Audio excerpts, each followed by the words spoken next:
I have two boyfriends. It's hurt to me, so I leave. Hello guys, welcome to Film Mania. As all of you know, 90 Day Fiancé is an American documentary / reality TV series on TLC that follows couples who have applied for or received a K-1 visa, available uniquely to foreign fiancés of US citizens, and therefore have 90 days to marry each other. The purpose of the K-1 visa is to allow time for couples to make arrangements for and actually have the marriage ceremony. The visa is not to give the couple time to decide if they will marry.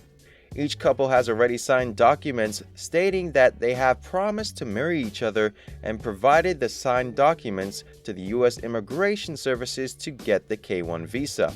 The show is full of drama and some sick moments. So here are the 10 90 Day Fiancé sick moments. Number 10. Paul Steele's background. It was during the premiere of 90 Day Fiancé before the 90 days, when fans learned that prospective hubby, Paul Steele, actually had a criminal past. After Paul decided that he had enough bum luck in love, he decided to try his hand at international love. Paul had traveled thousands of miles to meet the woman of his dreams, a Brazilian native named Karine. According to the Kentucky Corrections website, one of Paul's former relationships truly went up in flames after he was convicted of second-degree arson. He revealed to the cameras that one of his relationships had ended so badly that he got himself in some serious trouble. This would have sent us running for the hills, but Paul's woman doesn't speak much English, so maybe his criminal past got lost in translation.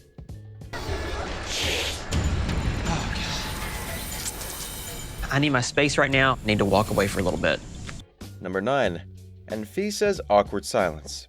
On the finale of 90 Day Fiancé, we were all treated to one of television's most painfully awkward moments in cinematic history. George and his Russian bride said their vows, but not without some serious opposition from a number of parties. George's sisters outwardly despised their brother's new wife, and Anfisa herself even cried during their legal wedding. So the whole relationship between these two was pretty much nothing but awkward. But then the big moment came during a sit-down tell-all interview with host Sean Robinson. Robin asks Anfisa if she regrets keying her husband's car, to which she answers, no. When asked to elaborate, she says nothing, and then more nothing. And the nothingness goes on forever until she gets so fed up that she storms off the stage. So weird.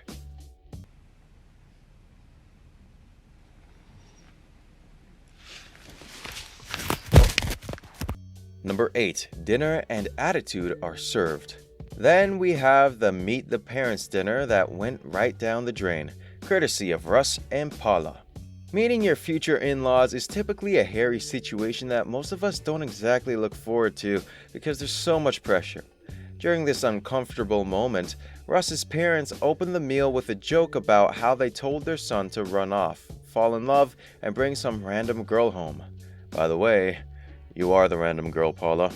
Paula got the message of disapproval loud and clear, and we felt so awkward witnessing her tight smile and inability to create a conversation with her future mom and dad. She was clearly holding her tongue as best she could, and the palatable tension was obvious. Holidays are going to be a blast with this gang. They're really nice. I just want to say they're really nice, but I want my own space. Number 7. Wifey-daughter. Couples with striking age gaps can be a bit awkward in their own right, and Nikki and Mark from 90 Day Fiancé do a bang-up job illustrating just that. 19-year-old Nikki arrived at the airport to meet her 58-year-old fiancé, Mark, and the circus of awkward began. This pair managed to make us uncomfortable right out of the gate. Once the pair left the airport and began their car ride journey to their home, they didn't settle in much at all. Nikki placed her hand on the car window, which is a bit disturbing of a gesture in itself, and immediately got scolded by her much older man. He told her that touching the car windows was not allowed, and this was a rule that he had done when his children were younger. Comparing your children's actions to your future brides is super weird, Mark. Nikki, you're messing with my happiness. I I can't wipe it. I'm in my No, clothes. no, we'll get you a towel to wipe it. Number 6. Azan becomes Nicole's fitness instructor. Sometimes you have to be really with someone for a long time before you can truly share your feelings and attitudes about personal concerns with them. Trust and love don't exactly grow overnight, and these couples on 90 Day Fiancé don't exactly have this luxury of emotional security and comfort quite yet. They are all just getting to know one another, so revealing their innermost thoughts isn't something that is going to come out naturally or with ease. It's almost always going to result in a heavy dose of awkwardness. Azan didn't get this message though. He and his bride-to-be were hiking through a desert when she began to struggle climbing up and over the countless dunes. He bluntly told her she needs to start working out and that she was lazy. He made sure to drive his point home with producers, and when he later told the cameras that he felt Nicole was unhealthy. When I hear husband say that kind of stuff, it just makes me feel like maybe I'm not good enough. Number 5. Catfishing Conundrum. This new age of internet dating has introduced us to the shady game of catfishing. The term describes when someone is lured into a relationship by someone pretending to be someone else. What a perfect way to start off a forever relationship, right? No one is surprised that a bit of catfishing took place on 90 Day Fiancé considering the show's premise. But even when it's anticipated, it's still pretty awkward to watch. Narkia thought that she was scoring her own Nigerian prince, thanks to the internet's matchmaking abilities. But her man turned out to be anything but Prince Charming. After meeting in an online group for plus-sized ladies, Narkia did some snooping and discovered her honey had other shady profiles elsewhere that she had not been aware of. These were even images of her man's son with a woman that was supposed to be dead. Liar. I went into Inspector Gadget mode. I found some really big lies. Number 4. Money woes exposed. The ever-doomed George and Amphissa make a second appearance on this list and perhaps earn the title of most awkward couple to grace 90 Day Fiancé. Pretty much everything these two did made us roll our eyes at the television screen. George convinced his betrothed that he was raking in this dough, making him far more attractive in her eyes than he would have been otherwise. After all, Amphissa isn't exactly a deep human being, so she was hoping her husband-to-be would show her the money.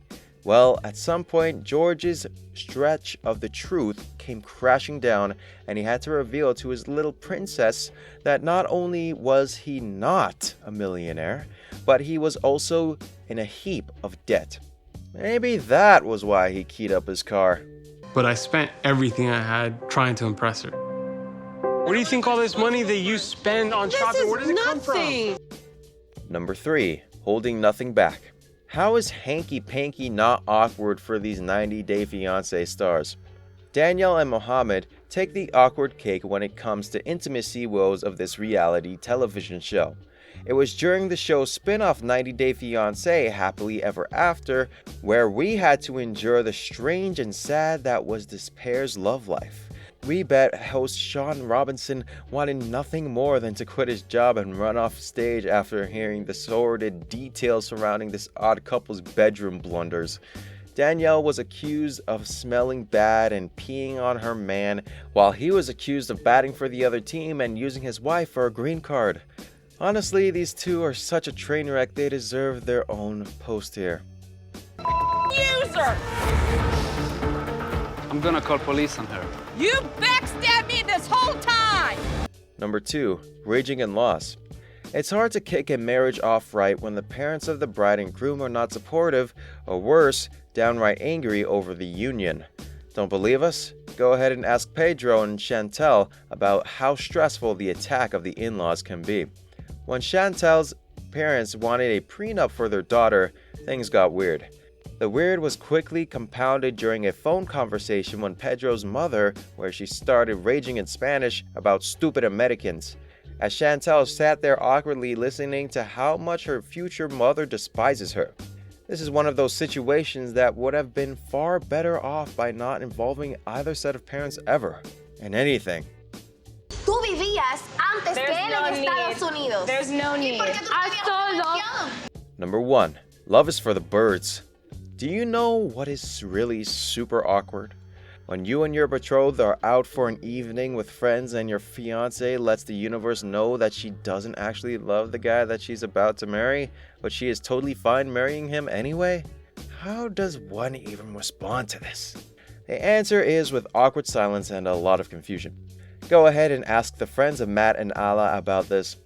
Upon hearing this bride-to-be's confession, one of Matt's rational friends tries to coax Matt's Ukrainian bride into some sort of explanation, but to no avail. This scene was filled with silence, confusion, and questions, but Matt and all of his friends. It's weird. Typically, we marry people who we actually love, or at least like. Do you think that that's something that's possible? I hope. Unfortunately, it's not looking good. That brings us to the end of our video, guys. I hope you enjoyed it. Comment below what moments on the show that you think are sick. See you next time, and until then, goodbye.